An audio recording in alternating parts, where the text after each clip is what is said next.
I've been reading about the medical use of the cannabis plant. There is a lot of research going on. This is great. The more we know, the better is our evidence base, and the better we can help people with different ailments. As I look into it, there is a lot of research going on in pain, especially cancer pain, colitis, spasticity in the multiple sclerosis, nausea and vomiting of the right etiology, anorexia, sleep disorders, Tourette syndrome, anxiety, epilepsy, Alzheimer's disease. The list is likely to expand. And it's not like it's been a new thing. The drug Nabilone has been FDA approved for the first time in 1985.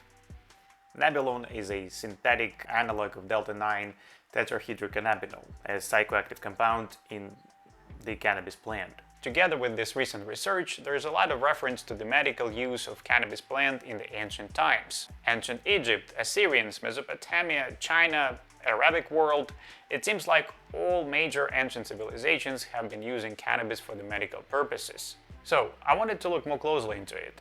How do we actually know that people back then used cannabis to treat medical problems? What diseases did they use to treat with cannabis, and what form of cannabis did they use? This is Dr. Fedorchenko, addiction psychiatrist in Dallas, Texas. Today, let's talk about the history of the medical cannabis.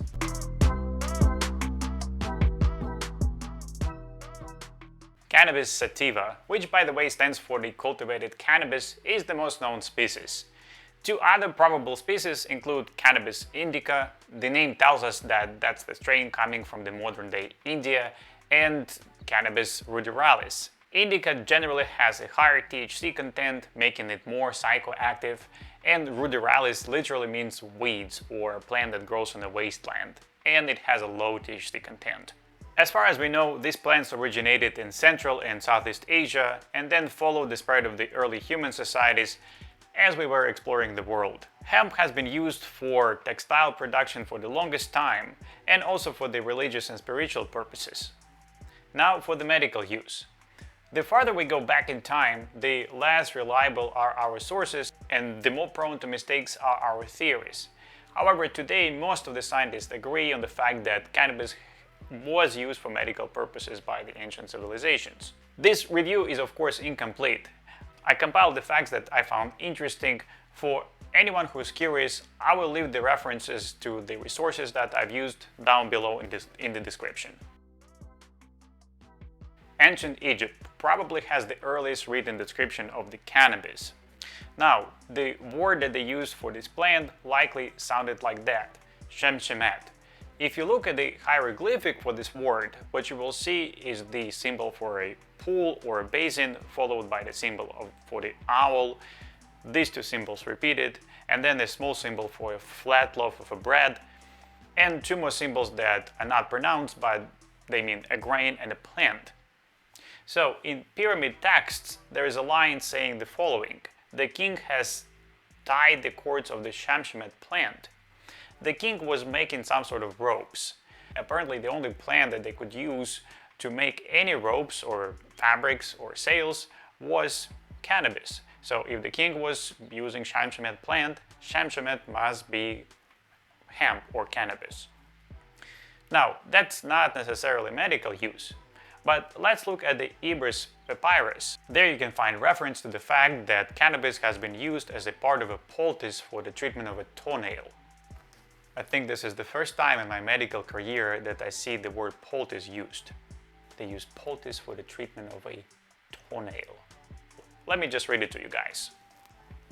If you find a painful finger or a toe, from water having been around them, serosity, their odor being malignant, whereas they have formed maggots or worms, you must say to this patient, a problem that I can treat. You must prepare for him treatments to kill the vermin, another for toenail. And they give different proportions of the things that the physicians back then had to use to make the treatment. Honey, ochre, cannabis, hydrogen, ibu plant, prepare as for the preceding, and dress with it. Assyrian medical tablets from the famous library of Ashurbanipal is another ancient source that mentions cannabis in the medical text. And it appears that the context was in the past tense. It means that people who wrote this text likely referred to the cannabis use in sometime in the past, perhaps in the remote past when compared to the time that it was recorded. How do they know that the text was in the past tense, in present tense, in future tense, on a clay tablet that contains cuneiform? Now, interestingly, around 7th century BC, the word denoting cannabis changed from azalla to kunubu. Most of us will see the similarities of kunubu to the Greek cannabis, to Latin cannabis, and to the word that we use in the modern day Russian, my native language, konoplia. Chinese textbooks have a lot of references to the medical use of the cannabis. Now, it's a topic in itself. There's a lot of debate of when the word was used and whether and in what context, but probably the earliest mention was from the book The Herbal. Now, we don't exactly know when it was written, but the earliest it could be written was almost 3,000 years ago. This is when the Emperor Shenung, or Red Emperor, lived, who apparently composed the book. There you can find the following line about the cannabis plant. Protracted use make one fat, strong, and never senile. They also apparently used it as an anesthetic when combined with wine and as antihelminthic, that is, they used it against the parasites. Fast forward couple of millennia. Abu al-Sina, better known in the Western world as Avicenna, makes several references to the cannabis plant. There you can find the use of hemp for the treatment of ear infections, skin rashes, and inflammation. These descriptions actually look a lot more like a modern-day description of the medical treatment. Also, in 9th century, Al-Kindi makes references to the use of the cannabis that might have been the first recorded use as a muscle relaxant. There you can find the following lines. Galen says that hashish, which is called the trembling, eases the muscles of the limbs and what flows, and he says hashish also produces senseless talk. These references are important. They tell us that perhaps people in the past have been using cannabis for the same diseases that we are trying to use it today. This reference in particular, and among several others, tell us that perhaps cannabis was used to treat epilepsy or convulsions. And not surprisingly, today we have a lot of research about the use of cannabis or some of its constituents in helping people with epilepsy. Now, the use of medical cannabis in Europe is also a complex and complicated topic, but I want to mention just several things about more modern-day use. When we talk about the more recent introduction of medical cannabis to Europe and the United States, we cannot skip this guy, William Brooke O'Shaughnessy. A native of Ireland, he gets his medical degree from the University of Edinburgh and then quickly advances in his medical career.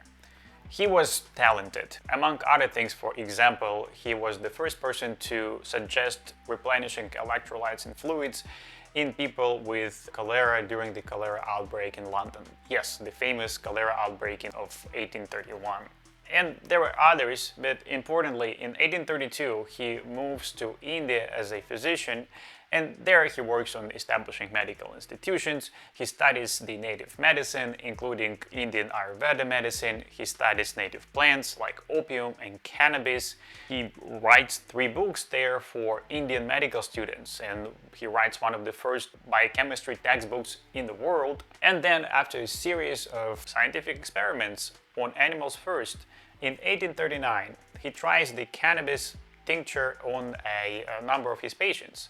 Now, the cannabis that he used was cannabis indica. If you remember, that's the variant that has a high THC content and is generally more psychoactive. He used it on people with rheumatism, hydrophobia, and even on the babies struggling with convulsions.